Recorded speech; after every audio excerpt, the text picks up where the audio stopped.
ঘরের দরজা বন্ধ করে আল্লাহ আল্লাহ জিকির করতেছে, নামাজ পড়তেছে, ইবাদত করতেছে, আল্লাহর জিকির করতেছে।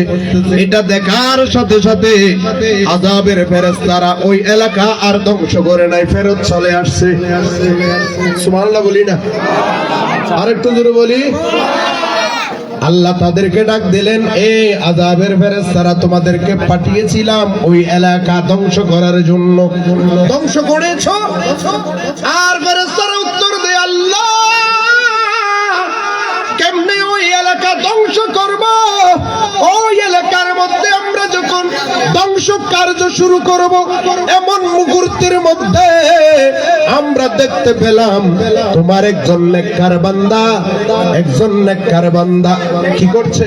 তুমি আল্লাহর ইবাদত করতেছে, আল্লাহ আল্লাহ জিকির করতেছে। তার দিকে তাকিয়ে আমরা এলাকা ধ্বংস করি নাই।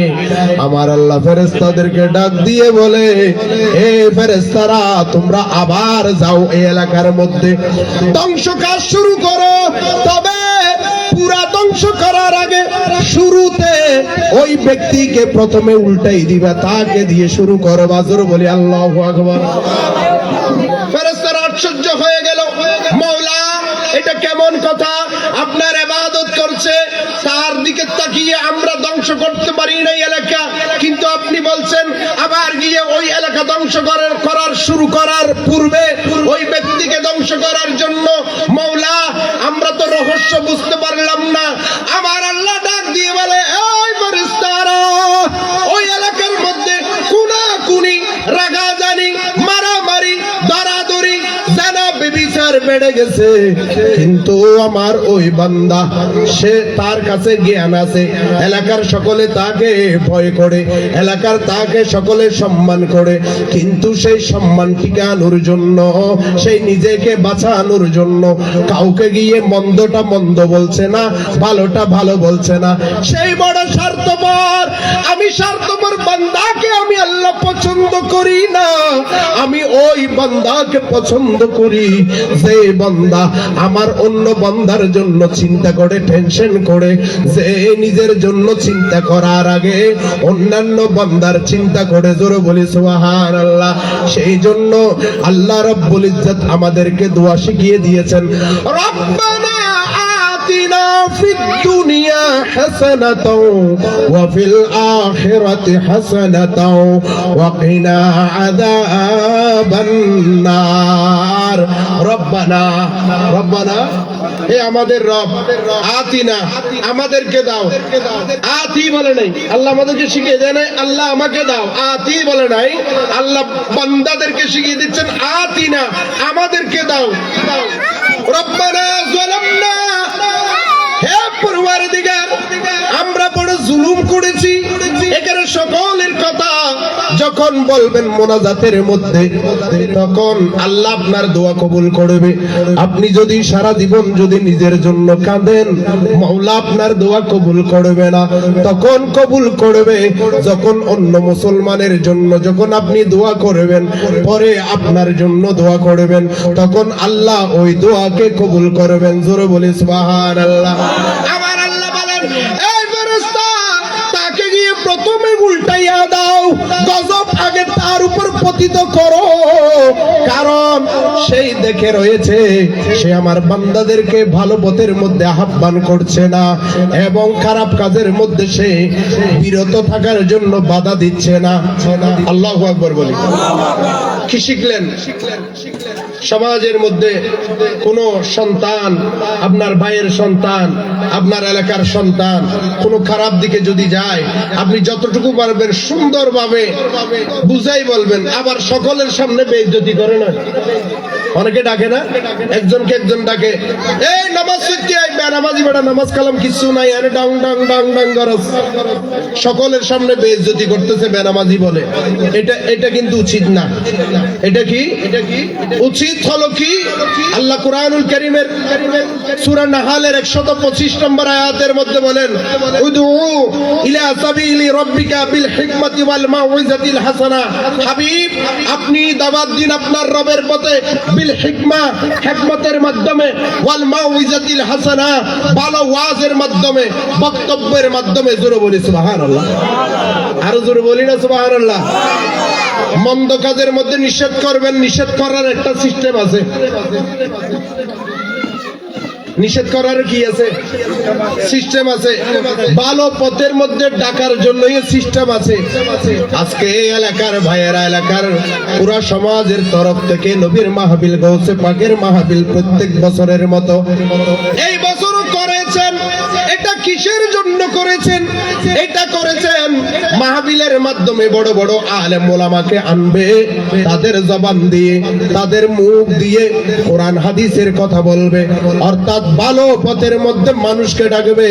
খারাপ কাজ কোনটা এটা মানুষের সামনে উপস্থাপন যখন করবে, সতর্ক করে দিবে আলেম ওলামাগণ। যেটা এলাকার মানুষরা যে কোরআন হাদিসের মাধ্যমে তারা বলতে পারে না, আলেম ওলামাকে সম্মান করে এদের মাধ্যমে এলাকার মধ্যে, এলাকার যুব সমাজের কাছে, তরুণ সমাজের কাছে, মা বোনদের কাছে এই কোরআন হাদিসের এলানগুলো পৌঁছিয়ে দেওয়া, এটা হলো একটা হিকমত। জোরে বলি সুবহানাল্লাহ। আরো মহব্বত নিয়ে বলি। আজ আমরা নিজের, আমরা উম্মতে মুহাম্মাদি, আল্লাহ আমাদেরকে কতটুকু পাওয়ার শক্তি দিয়েছেন জানেন? আমাদের কতটুকু মূল্য, আমাদের চলাফেরার কারণে আমাদের মূল্য আমরা বুঝি না। আমাদের কতটুকু মূল্য জানেন? আমাদের কতটুকু পাওয়ার, আমাদের কতটুকু শক্তি, রূহানিয়ত শক্তি কতটুকু এটা জানেন না।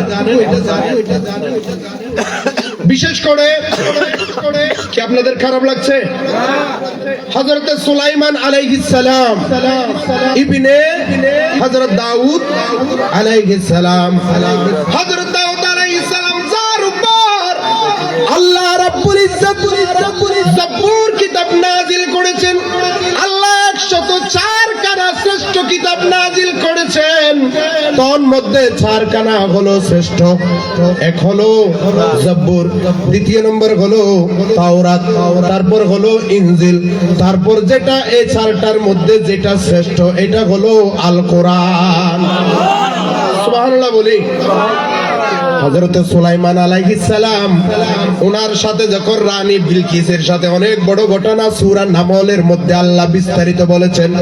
সূরা নামলের মধ্যে আল্লাহ বিস্তারিত বলেছেন। এখানে আল্লাহ রাব্বুল ইজ্জত সুলাইমান আলাইহিস সালামকে এমন পাওয়ার দিয়েছেন, যিনি শূন্যের উপরে সিংহাসন সহ বসতেন, বাতাস ওনার গোলামি করতেন। সুবহানাল্লাহ বলি। এগুলো কোরআনুল কারীমের মধ্যে আসছে।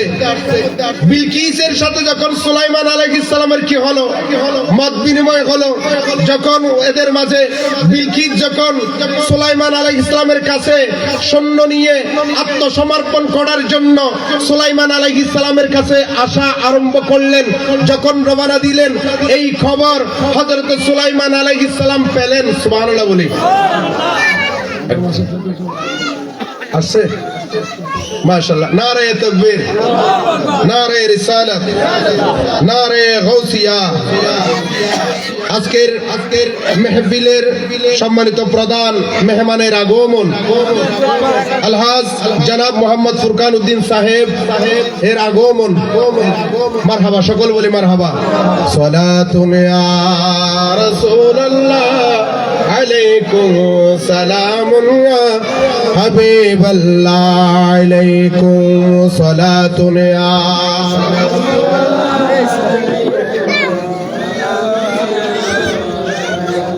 আজকের প্রধান মেহমান এসেছে, সেই জন্য মনে হয় আপনারা রাগ করেছেন, গুসা হয়েছেন, আওয়াজ ছোট হয়ে গেছে মনে হয়। সালাতুন ইয়া রাসূলুল্লাহ আলাইকুম সালামুন ইয়া হাবিবাল্লাহ আলাইকুম। বাগে তয়বা মে সুগানা ফুল ফুল नूर का मस्त बोगे बुलबुली पढ़ती है कलमा नूर का। सलातुन या सलामुन या। बिल्किस আসতেছেন, খবর পেয়েছেন কে? সুলাইমান আলাইহিস সালাম। সুলাইমান আলাইহিস সালাম সাথে সাথে কি করলেন, যেটা কোরআনুল কারীমের সূরা নামলের 38 নম্বর আয়াতের মধ্যে আসছেন। সুলাইমান আলাইহিস সালাম বললেন, রাজসভার মধ্যে জিন ইনসান উজির নাজির সকলেই আছে। এমন সময়ের মধ্যে সুলাইমান আলাইহিস সালাম বললেন, ক্বালা ইয়া আইয়ুহাল মালাউ আইয়ুকুম ইয়াতিনি বিআরশিহা ক্বাবলা আন ইয়াতুনি মুসলিমিন। এই আমার রাজসভার মধ্যে যারা আছো, এই মন্ত্রিসভার মধ্যে যারা আছো, সভা কক্ষের মধ্যে যারা আছো, তোমাদের মাঝে কে আছে ওই বিলকিস আমার কাছে আসার আগে তার সিংহাসনটাকে আমাকে আগে নিয়ে এনে দিতে পারবা? কে আনতে পারবা? কার আগে বলেন না? বিলকিস আসার আগে বিলকিসের পুরা সিংহাসন আমার কাছে কে আনতে পারবা? এটা বলার সাথে সাথে ওখানে একজন জিন দাঁড়িয়ে গেলেন। কে দাঁড়িয়ে গেলেন? জিন দাঁড়িয়ে এখানে কোরআনুল কারীমের ওই সূরা নামলের 39 নম্বর আয়াতের মধ্যে বলেন, ক্বালা ইফরিতুম মিনাল জিন্নি। একজন জিন দাঁড়িয়ে গেলেন, সে বলতে লাগলেন, আনা আতিকা বিহি ক্বাবলা আন তাকুমা মিন মাকামিক। ওই জিন বললেন, ওকে সুলাইমান আলাইহিস সালাম, আল্লাহর নবী, আপনি যে বলছেন বিলকিসের সিংহাসন এনে দিতে, আমি এনে দিতে পারবো। বলে কতক্ষণে পারবে? বলে আপনি যে সিংহাসনে বসেছেন, আপনার মাকামে বসেছেন, আপনার চেয়ারে বসেছেন, আপনার সিংহাসন থেকে আপনি উঠার আগে আমি বিলকিসের সিংহাসন এনে দিতে পারবো। আর একটু জোরে বলবেন না সুবহানাল্লাহ। কিন্তু শুধু তাই নয়, সে জিনটা আরো বলেন, ওয়া ইন্নী আলাইহি লাকাবিউন আমিন, আমি এটার মধ্যে শক্তিশালী এবং বিশ্বাসী। ওকে আল্লাহর নবী সুলাইমান আলাইহিস সালাম, আপনি আমার উপরে সেই বিশ্বাস রাখতে পারেন, আমার কাছে সেই শক্তি আছে। আপনি আপনার সিট থেকে উঠার আগে, আপনার মাকাম থেকে উঠার আগে ওই সিংহাসন আমি নিয়ে আসতে পারবো। এটা বলার পরে সুলাইমান আলাইহিস সালাম বলেন, না না না, আরো আগে কে এনে দিতে পারবা? আমি কখন উঠবো এনে দিতে পারবে এটা নয়, এর আগে আরো কে এনে দিতে পারবে? সাথে সাথে ওই 40 নম্বর সূরা নামলের 40 নম্বর আয়াতের মধ্যে আসছেন, ওখানে একজন আলেম দাঁড়িয়ে গেলেন, যার নাম হলো আসিফ ইবনে বারখিয়া রাদিয়াল্লাহু তাআলা, যিনি দুনিয়ার সম্পর্কের দিয়ে হযরত সুলাইমান আলাইহিস সালামের ফুফাতো ভাই। উনি জাব্বুর কিতাবের হাফেজ ছিলেন, সুবহানাল্লাহ বলি, আলেম ছিলেন।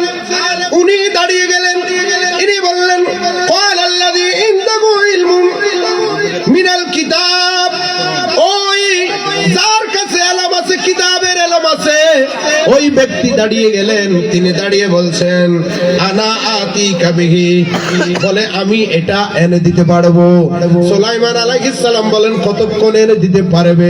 তখন আসিফ ইবনে বারখিয়া রাদিয়াল্লাহু তাআলা বলেন, আমি এনে দিতে পারবো ক্বাবলা আইয়ার তাদা ইলাইকা তারফুক। হে সুলাইমান আলাইহিস সালাম, আপনার চোখের পলক ফেলার আগে আমি বিলকিসের সিংহাসন আপনার সামনে এনে দেব। এনেও দিয়েছেন। সুলাইমান আলাইহিস সালাম শুকরিয়া করেছেন আল্লাহ তাআলা। আমি এই ঘটনাটা কেন বললাম? অনেকে চিন্তা করতে পারে অন্য নবীর উম্মতের এত পাওয়ার, এত বড় সিংহাসন চোখের পলকে আনতে পারে, এটা কত বড় পাওয়ার, কত বড় পাওয়ার। অন্য নবীর উম্মতের মধ্যে ওই পাওয়ার আছে, আমার নবীর উম্মতের মধ্যে কেমন পাওয়ার আছে চিন্তা করে দেখবেন। হযরত সুলাইমান আলাইহিস সালামের সামনে যেই বিলকিসের সিংহাসন এনে দিয়েছেন, তিনি ছিলেন সুলাইমান আলাইহিস সালামের সাহাবী। কিন্তু আমার নবীর সাহাবীর পাওয়ার কেমন জানেন? নবীর সাহাবীর পাওয়ার তো অনেক উপরে, তাবির পাওয়ার তো অনেক উপরে। তবে তাবির পাওয়ার কেমন হয় জানেন? তবে তাবির মধ্যে তিনি পুরুষ নয়, তিনি হলেন মহিলা। ওনার নাম হলো রাবিয়া বসরি রাহমাতুল্লাহ আলাইহা। সুবহানাল্লাহ। রাবিয়া বছরে উনার কত পাওয়ার, উনি তো সিংহাসন এনে দিয়েছেন, রাবিয়া বছরে কি এনে দিয়েছেন, উনার কেমন পাওয়ার জানেন?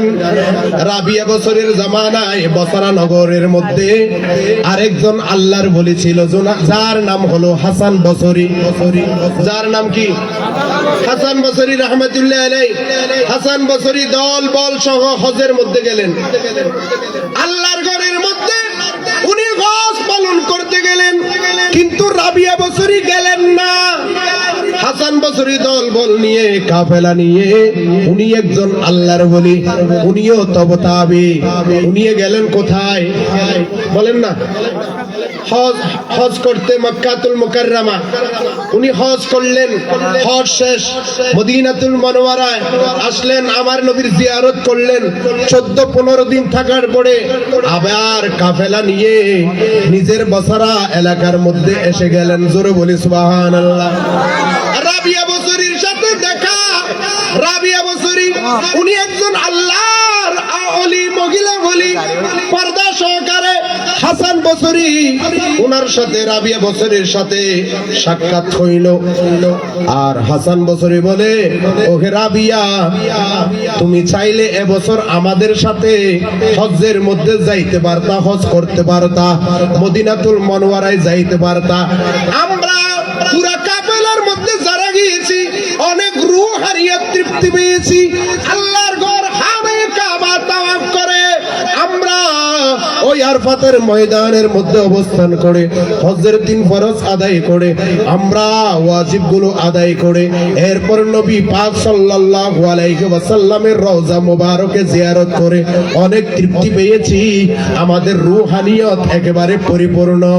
এটা শোনার সাথে সাথে রাবিয়া বসরি উনি হাসান বসরিকে বললেন, এই হাসান, তুমি জিজ্ঞেস করছো আমি কোথায় যাই নাই, হজ করতে যাই নাই।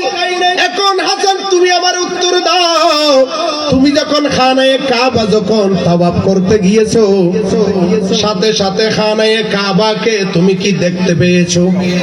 হাসান বসরি রাহমাতুল্লাহ আলাইহি আশ্চর্য হয়ে গেলেন, কিরে আমি যে যাবার সাথে সাথে খানায়ে কাবা পাই নাই। অর্থাৎ হাসান বসরি রাহমাতুল্লাহ আলাইহি উনি যখন খানায়ে কাবার সীমানায় ঢুকলেন, উনি ঢুকার সাথে সাথে খানায়ে কাবা দেখতে পান নাই। মানুষ তাওয়াফ করতেছে কিন্তু ঠিক খানায়ে কাবা নাই। কিছুক্ষণ পরে খানায়ে কাবা ওনার চোখের সামনে দৃশ্যমান হলো। দেখার পরে উনি তাওয়াফ করলেন। উনি এই কথাটা কাউকে বলেন নাই। সাথে যারা কাফেলার মধ্যে শত শত ঈমানদার পরহেজগার ছিল, যারা হাজির ছিল, তাদের কাউকে বলেন নাই। এর কারণ কি হতে পারে, রহস্য কি হতে পারে, এই নিয়ে কারোর সাথে উনি পরামর্শ করেন নাই, কাউকে বলেন নাই, এটা মনে মনে রেখে দিয়েছেন। আর এই কথাটি যখন রাবিয়া বসরি রাহমাতুল্লাহ আলাইহা উনি যখন জিজ্ঞেস করলেন, হযরতে হাসান বসরি রাহমাতুল্লাহ আলাইহি উনি আশ্চর্য হয়ে গেলেন, কিরে এই মেয়ে, এই মহিলা কেমনে জানে আমি যে গিয়ে খানায়ে কাবা দেখি নাই? উনি চিন্তা করতে আছেন। রাবিয়া বসরি বলে, হাসান, তুমি যখন গিয়ে খানায়ে কাবা পাও নাই, তোমরা যখন বসরা নগর থেকে খানায়ে কাবা তাওয়াফ করতে গেছো হজের মধ্যে, যখন তাওয়াফ করার জন্য ঢুকছো, তখন খানায়ে কাবা তাকিয়ে দেখে বসরা নগর থেকে অনেকে এসেছে, আমি রাবিয়া বসরি যাই নাই। তখন খানায়ে কাবা তখন নিজে আমি রাবিয়া বসরির কাছে বসরা নগরের মধ্যে আসছে। আমি তাওয়াফ করেছি, আমি তাওয়াফ করার পরে তারপর কি খানায়ে কাবার জায়গায় গিয়েছে। এখন মাইকের মধ্যে অনেকে এগুলি শুনে বলতে পারে এগুলি সব বানোয়াট কথা, এগুলো কি নাই, কোন কিতাবের মধ্যে নাই। আমি তাদেরকে বলবো, বিশেষ করে হযরত ফরিদউদ্দিন আত্তার রাহমাতুল্লাহ আলাইহি ওনার সংকলিত কিতাব তাজকিরাতুল আউলিয়ার মধ্যে এই ঘটনাটা এনেছেন। এবং বিশেষ করে ইমাম আবু কাসেম কুশাইরি রাহমাতুল্লাহ আলাইহি অনেক বড় ইমাম, ওনার কিতাব আর রিসালাতুল কুশাইরিয়া এই কিতাবের মধ্যে এনেছেন। এবং নাফাহাতুল উনস, বিশেষ করে হযরত আল্লামা আব্দুর রহমান জামি রাহমাতুল্লাহ আলাইহি, বিশ্ববিখ্যাত ইমাম, উনার কিতাবের মধ্যে তিনি এই ঘটনাটা এনেছেন। জোরে বলি সুবহানাল্লাহ। আল্লাহ উম্মতে মুহাম্মদীকে কত পাওয়ার দিয়েছেন। শুধু তাই নয়, উম্মতে মুহাম্মদীর ভিতরে এমন এমন আল্লাহর ওলি আছে, এমন এমন নেককার বান্দা আছে, এমন এমন নেককার বান্দা হতে পারেন যার জানাজার মধ্যে দাঁড়াইলেও আল্লাহ আপনার জীবনের গুনাহকে ক্ষমা করে দিবেন। আর একটু জোরে বলি না সুবহানাল্লাহ। বিশেষ করে সালাতুন ইয়া রাসূলুল্লাহ আলাইকুম, সালামুন ইয়া হাবিবাল্লাহ আলাইকুম। পাক তয়বা মে সুগানা ফুল ফুলা नूर का मस्त बोगे बुलबुली पढ़ती गे कलमा नूर का सलातुन अलैकुम सलामुन हबीबल्लाह अलैकुम अल्लाह अल्लाह अल्लाह ला इलाहा इल्लाहु अल्लाह अल्लाह अल्लाह।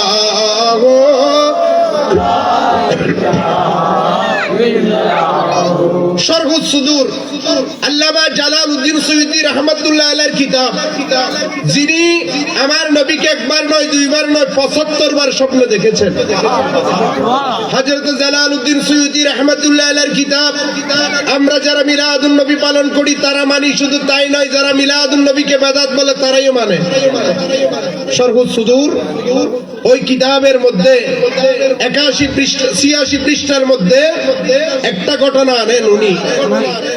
হযরত আল্লামা কুশাইরি রাহমাতুল্লাহ আলাইহি, উনি একজন আল্লাহর ওলি, উনি আরেকজন বুজুর্গ থেকে বর্ণনা করছেন।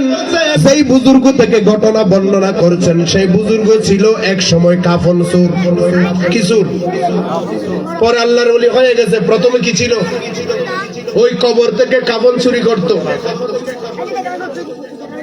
সেই ব্যক্তিটা নাকি কাফন চুরি করতে করতে একদিন তার এলাকার মধ্যে একজন মহিলা মারা গেল। মারা যাওয়ার সাথে সাথে ওই মহিলাকে আমাদের ইসলামের নিয়ম মতে তাকে গোসল দিল। গোসলের পরে তাকে কাফন দিল। কাফনের পরে জানাজার নামাজ আদায় করার জন্য দাফন দেওয়ার আগে জানাজার নামাজের মধ্যে আনলেন। ওই সুরটা কিন্তু তার কাজ হলো দিনের মধ্যে জানাজার নামাজ আদায় করবে। যার কাফন চুরি করবে তার নামাজ আদায় করবে, তার জানাজার নামাজ আদায় করবে। নামাজ আদায় করে কোথায় কবর দিচ্ছে, কিভাবে দিচ্ছে, এগুলি দেখবে। দেখার পরে চলে যাবে। রাত্রে এসে কি করবে? কাফন চুরি করবে। তার কাজ হলো ওইটা। সেই যখন কাফন ওই মহিলার জানাজার নামাজের মধ্যে উপস্থিত হলেন, জানাজার নামাজ আদায় করলেন। আদায় করার পরে দূর থেকে দেখলেন কিভাবে ওনাকে কোন জায়গায় দেওয়া হচ্ছে। দাফনের পরে ওই ব্যক্তিটা চলে গেল। রাত্রে আসলেন কিসের জন্য? জিয়ারত করার জন্য। কিসের জন্য? ওই কাফন আসলে এটা কোনো দুইয়ে বিক্রি করবে এটা নয়। হয়তো বর্তমানে থাকতে পারে অনেকে সেহের জাদু করে, বান টোনাই গুলি করে ওই কাজের মধ্যে কাফনের কাপড়গুলি নাকি ব্যবহার হয়। জোরে বলি নাউজুবিল্লাহ। সেগুলি তখন থেকে ছিল। ওই ব্যক্তিটা কাফন চোর রাত্রে আসলো সরঞ্জাম নিয়ে। পুরো কবর খনন করবে না, তার সিস্টেম অনুযায়ী, নিয়ম অনুযায়ী যেভাবে কাফন চুরি করে সেইভাবে গর্ত করলেন। গর্ত করার পরে আস্তে করে হাতটা ঢুকাই দিলেন। কোথায় বলেন না? কোথায়? কবরের ভিতরে ঢুকাই দিলেন। কিসের জন্য? কাফন নেবার জন্য। ওই মহিলার লাশের মধ্যে, কাফনের মধ্যে হাত দিলেন। হাত দিয়ে এভাবে টান দিচ্ছেন। সাথে সাথে মহিলা ওই ব্যক্তির হাত ধরে ফেললেন। সুবহানাল্লাহ বলি না? হাত ধরে বলছেন। কি বলছেন? শরীফ সুদূরের মধ্যে আসছে, মহিলাটা কবর থেকে বলছেন সুবহানাল্লাহি রাজুলুন মাগফুরুন, আল্লাহর প্রশংসা করছি। কে বলছেন? মহিলাটা বলছেন আল্লাহর প্রশংসা করছি, আমার কাফন ধরে ইয়াখুযু কাফনা মাগফুরাতিন, আমার কাফন ধরে একজন ব্যক্তি টান দিয়েছে, সেই ব্যক্তিকে আল্লাহ ক্ষমা করে দিয়েছেন, এবং যার কাফন ধরে টান দিয়েছে তাকেও আল্লাহ ক্ষমা করে দিয়েছেন। সুবহানাল্লাহ। সুরাইয়া কি হয়ে গেছে? আশ্চর্য হয়ে গেছে। কিরে, উনাকে ক্ষমা করেছেন এটা মানলাম, কারণ আমি শত শত কবর থেকে অনেক মুর্দার শরীর থেকে কাফন টান মেরেছি, নিয়ে ফেলেছি, কিন্তু এই কাজ কোনোদিন হয় নাই, কেউ আমার হাত ধরতে পারে নাই। এই মহিলা নেককার মহিলা, ওনাকে আল্লাহ ক্ষমা করেছেন এটা আমি মানলাম, কিন্তু সে বলছে কবর থেকে আল্লাহ আমাকেও ক্ষমা করেছেন। আমাকে কেমনে ক্ষমা করবে? আমি তো ভালোভাবে নামাজ আদায় করি না, আমি সারা জীবন কাফন চুরি করি, আমার কাজ হলো এটা, অকুপেশন হলো এটা, কিন্তু সে বলছে আমাকে ক্ষমা করে দিয়েছেন। এটা কেমনে হয়? সাথে সাথে ওই ব্যক্তিটা রিপ্লাই জিজ্ঞেস করলেন, ক্বালা কুলতু, ওই বুজুর্গ বললেন, যিনি কাফন চোর ছিল তিনি বলছেন, আমি তাকে মহিলাকে বললাম হাবা আন্নাহু গাফারা লাকে ফানা মাগফুরুন, হে মহিলা তুমি বলছো তোমাকে ক্ষমা করেছে, এটা আমি মানলাম। হাবান্নাহু গাফারা লাকে, তোমাকে আল্লাহ ক্ষমা করেছেন এটা আমি মানলাম, কারণ তুমি একজন আল্লাহর ওলিয়া। আল্লাহর ওলি না হলে তুমি আমার হাত ধরতে পারতে না। তোমাকে ক্ষমা করেছেন এটা আমি একেবারে নিঃসন্দেহে মানলাম, তুমি ক্ষমা প্রাপ্ত, কিন্তু তুমি বলছো আমাকেও ক্ষমা করেছেন, আমি তো সারা জীবন চুরি করছি, আমাকে কেমনে ক্ষমা করলো? সুবহানাল্লাহ বলি।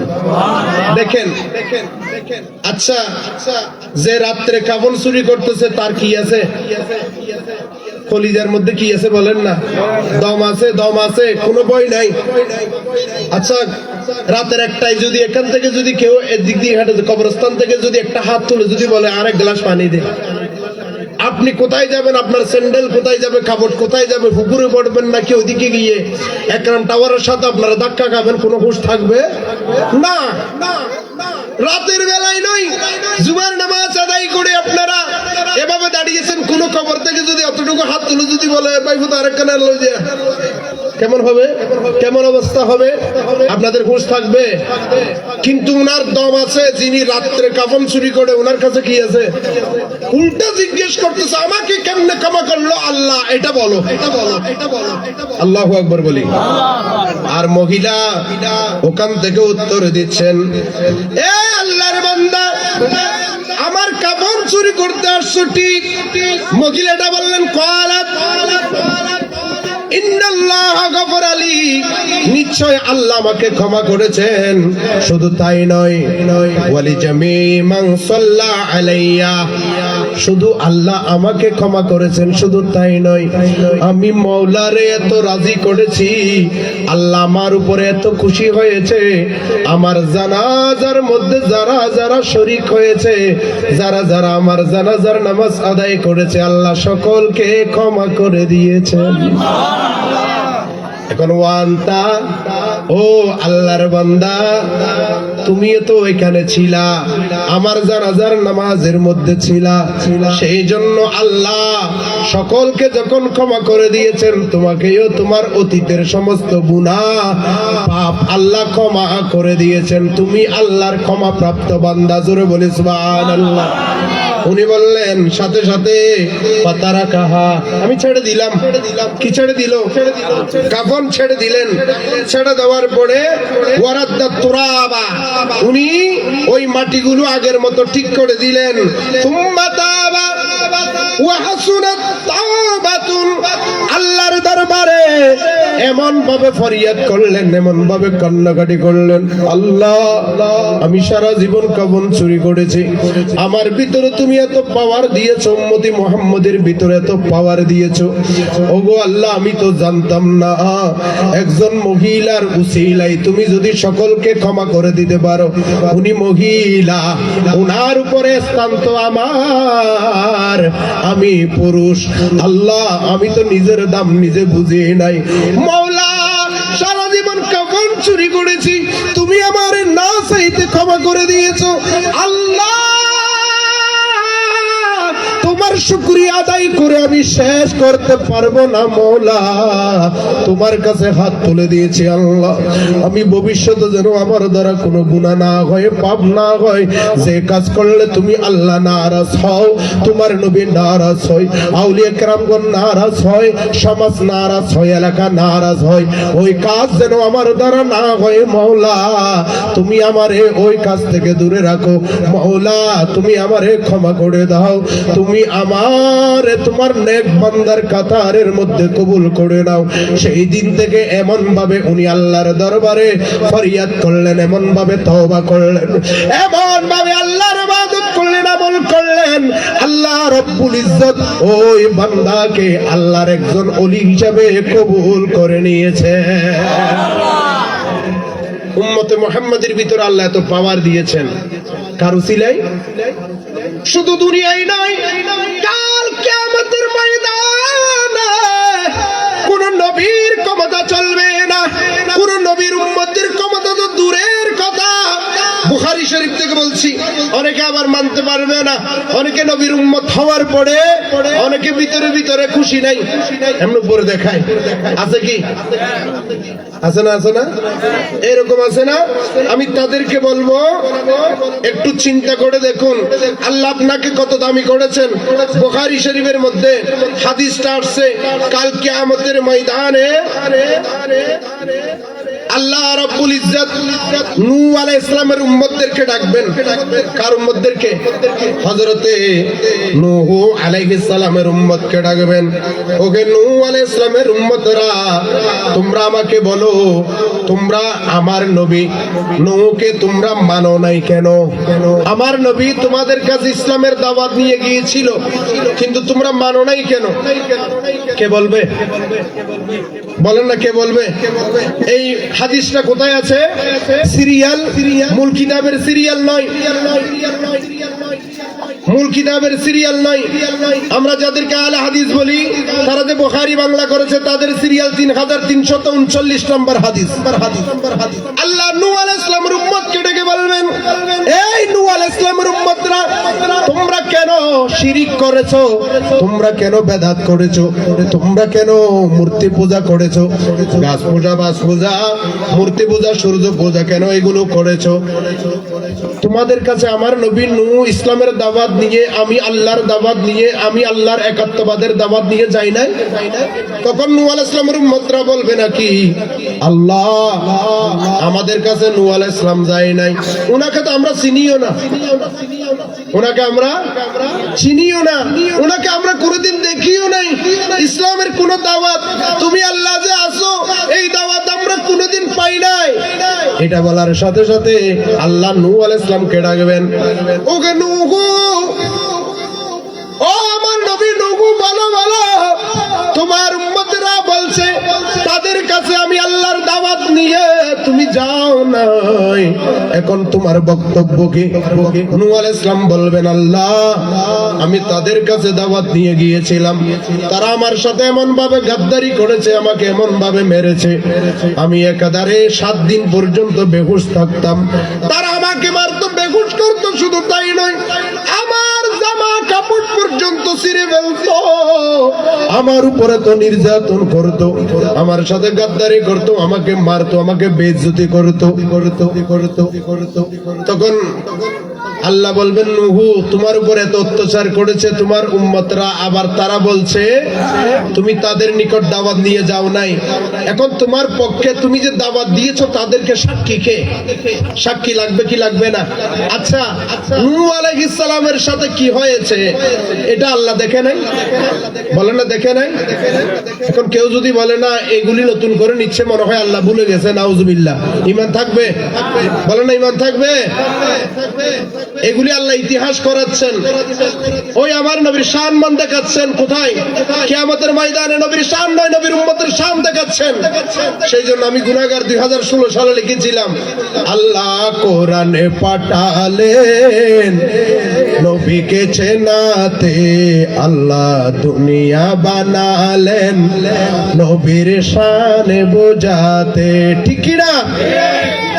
বেহেশতেরি পাতায় পাতায় লতায় লতায় নবীর নাম, আরশে আল্লাহর নামের পাশে নূরে নবীজির মনোগ্রাম, আরশে আল্লাহর নামের পাশে নূরে নবীজির মনোগ্রাম।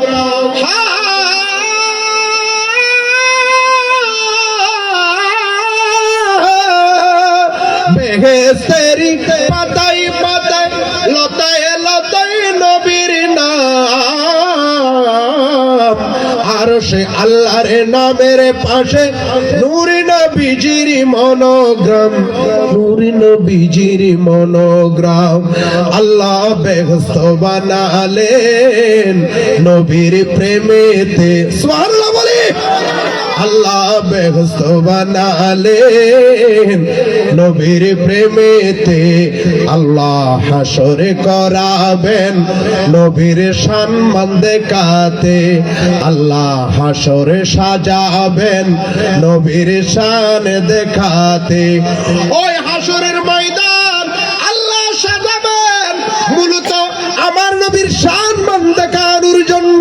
দুনিয়ার মানুষকে, দুনিয়ার সৃষ্টি থেকে কিয়ামত পর্যন্ত যত আল্লাহর বান্দা বান্দানি, সকল নবীর উম্মতকে দেখানোর জন্য আল্লাহ রাব্বুল ইজ্জত, ও নবীর উম্মতরা তোমরা দেখো দেখো, এই কিয়ামতের ময়দানের মধ্যে, হাসরের মাঠের মধ্যে কারো ক্ষমতা চলবে না, ক্ষমতা চলবে আমার হাবিবের। আরো জোরে বলি না সুবহানাল্লাহ। নূহ আলাইহিস সালামকে যখন আল্লাহ বলবেন নূহ তোমার পক্ষে সাক্ষী লাগবে, সাক্ষী আনো, কাকে আনবা আনো, তখন নূহ আলাইহিস সালাম বলবেন আল্লাহ আমার পক্ষে সাক্ষী আছে। কে আছে? বলে আমার পক্ষে সাক্ষী হলো শেষ নবী রাহমাতুল লিল আলামিন নবীর উম্মতগণ। আমাদেরকে বলবে, তখন আমার আল্লাহ বলবে তাদেরকে হাজির করো, তখন আমরা নাকি হাজির হব। হাজির হয়ে আল্লাহ আমাদেরকে ডাক দিবে, এ আমার হাবিবের উম্মতরা তোমরা বলো নূহ আলাইহিস সালাম সত্য বলছে নাকি নূহ আলাইহিস সালামের উম্মতরা সত্য বলছে, তোমরা বলো। তখন আমরা বলবো আল্লাহ নূহ আলাইহিস সালাম যা বলছে তা সত্য, নূহ আলাইহিস সালামের উম্মতরা মিথ্যা বলছে। নূহ আলাইহিস সালাম তাদেরকে তুমি আল্লাহর দাওয়াত দিয়েছিল, তারা মানে নাই। আমরা আমাদের নবীর জবানে পাকের মধ্যে শুনেছি, কুরআনুল কারীমের মধ্যে পেয়েছি মাওলা তারা তাদের নবীর সাথে গাদ্দারি করেছে, বেয়াদবি করেছে। সেই জন্য আল্লাহ আমরা সাক্ষী দিচ্ছি নূহ আলাইহিস সালাম সত্য বলছেন। সুবহানাল্লাহ। আল্লাহ সাথে সাথে বলবেন আমার নবীর উম্মতের সাক্ষী আমি আল্লাহ গ্রহণ করলাম। ওকে নূহ আমার হাবিবের উম্মতের সাক্ষী আমি গ্রহণ করলাম। আমি আজকে পূর্ব ফরিদার পাড়া নবী প্রেমিক সুন্নি, বলি প্রেমিক সুন্নি জনতাকে বলবো আমরা কতটুকু দামি, আল্লাহ আমাদেরকে কতটুকু দামি বানিয়েছেন, কিন্তু আমাদের চলাফেরার কারণে আমরা নিদামি হয়ে যাচ্ছি। আল্লাহ রব্বুল ইজ্জত আমাদেরকে যেভাবে দাম দিয়েছেন, আমাদেরকে যেভাবে ইজ্জত দিয়েছেন, দুনিয়ায় দিচ্ছেন, শুধু তাই নয় কাল কিয়ামতের ময়দানেও আল্লাহ আমাদেরকে ইজ্জত দিবেন। ওই ইজ্জত যেইভাবে দিয়েছেন আল্লাহ যেন আমাদেরকে সেইভাবে রাখেন, সেইভাবে চলতে পারি। সব সময় আল্লাহর দরবারে ফরিয়াদ করব। সকলে বলি আমিন। ফরিয়াদ করবেন, বলেন না ফরিয়াদ করবেন। আল্লাহর কাছে সব সময় ফরিয়াদ করবেন। শুধু ফরিয়াদ করলে হবে না। অনেকে আছে না নামাজের মধ্যে বলে ইহদিনাস সিরাতাল মুস্তাকিম সিরাতাল লাযিনা আন'আমতা আলাইহিম, আল্লাহ তুমি আমাদেরকে হেদায়েত দান করো যারা সিরাতুল মুস্তাকিমের পথের মধ্যে ছিল। অর্থাৎ নামাজের মধ্যে বলছে আল্লাহ তুমি আমাদেরকে ওলি আল্লাহর পথে রাখো। নামাজ শেষ, মসজিদ থেকে বের হয়ে বলছে কিসের ওলি আবার, মাজার ভাঙি ফেলো। এরকম নয়, অন্তর থেকে যেটা বলবেন কাজে কর্মের মধ্যে সেটা রাখতে হবে। সকল বলি আমিন। আর একটু জোরে বলি না আমিন।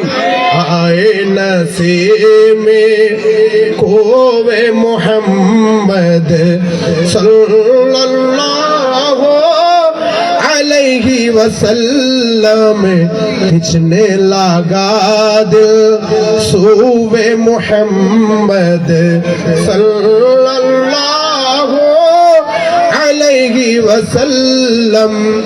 बीनी बीनी खुशबू लगे की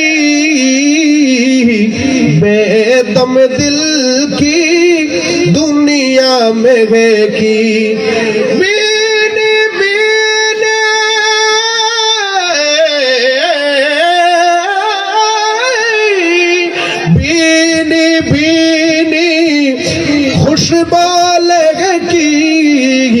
बेदम दिल की दुनिया में की खुल गए जब ये सूबे मोहम्मद, खुल गए जब ये सूबे मोहम्मद सल्लल्लाहु अलैहि वसल्लम। आए नसे में कोवे मोहम्मद, आए नसे में कोवे मोहम्मद सल्लल्लाहु अलैहि वसल्लम सल्लल्लाहु अलैहि वसल्लम। सलातुन या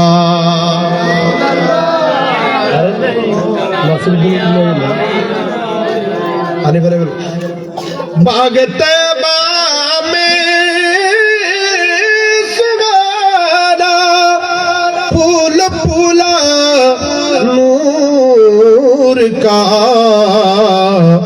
मस्त भोगे बुलबुली पढ़ती है कलमा नूर का। सलातुन या सलामुन या हबीब अल्लाह अलैकुम। अल्लाह अल्लाह अल्लाह ला इलाहा इल्लाहु अल्लाह अल्लाह।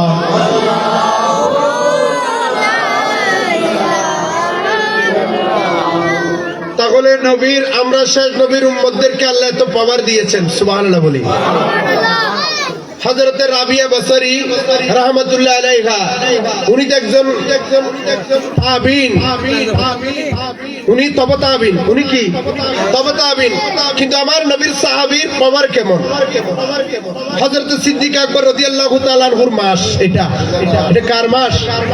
এই মাসের মধ্যে হযরত আবু বকর সিদ্দিক রাদিয়াল্লাহু তাআলা শ্রেষ্ঠ নবীর শ্রেষ্ঠ সাহাবী হযরত আবু বকর সিদ্দিক রাদিয়াল্লাহু তাআলা এই মাসের মধ্যে ওফাত করেছেন। সুবহানাল্লাহ বলি, আল্লাহু আকবার বলি। উনি নবীর সাহাবী, উনাদের কেমন পাওয়ার ছিল, উনি যে কেমন পাওয়ার ছিল। বিশেষ করে এই বর্ণনাটা নুজাহাতুল মাজালিসের মধ্যে এটার সামান্য এনেছেন। হযরত জিবরিল আমিন আপনারা চিনেন? জিবরাইল আলাইহিস সালামকে আপনারা চিনেন? কয়বার দেখা হয়েছে? একবারও দেখা হয় না, কিন্তু আমরা চিনি, বলেন না আমরা। হযরতে জিবরিল আমিন একদিন আল্লাহকে বললেন, আল্লাহ তোমার বান্দাদের জন্য তুমি 8টি বেহেশত বানাইছো। কয়টা বলেন না, কয়টা? আল্লাহ ওই 8টি বেহেশত আমার আশা হলো, আমার আকাঙ্ক্ষা হলো ওই 8টি বেহেশত আমি ঘুরে ঘুরে দেখব। সকলে বলি সালাতুন ইয়া